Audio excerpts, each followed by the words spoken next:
No. Well, tonight we start with part 3 of our investigation into the Philip DeWoody case file. We talked tonight to Joyce Thomas's daughter.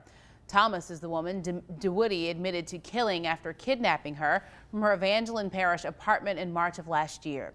She says she knows Philip DeWoody is the person who killed her mother, but she blames the state parole board for him even having the chance. And I hope it haunts them because it's their fault. How did they make the decision to release somebody that's serving over 100 years? Apparently, someone that's serving that much time, there must be some crime that they committed where you want to remove that person from society. Philip DeWoody was sentenced to 117 years in prison, but was released on parole 91 years early.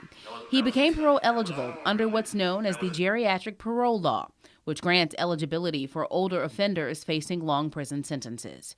He has an extensive criminal history, including a homicide charge as a juvenile, along with armed robbery, aggravated escape, and second-degree kidnapping. With his history, how can they allow him to be released?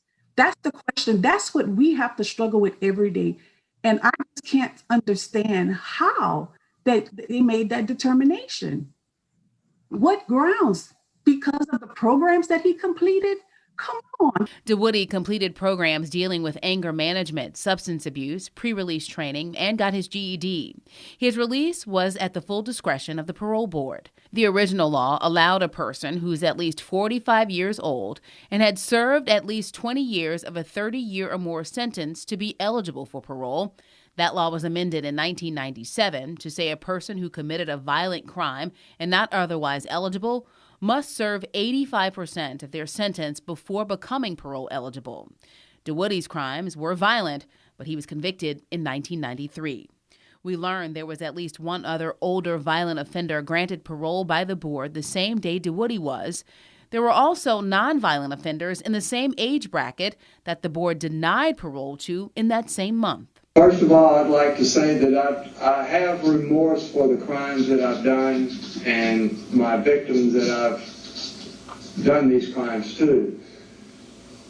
In the beginning I was on a path, and it took this incarceration to make me realize that the people that I've hurt, and I really want to show that I've changed. When my siblings and I, when we sit down and we're listening to that, it's like it was not even a parole hearing for a guy that committed all these crimes.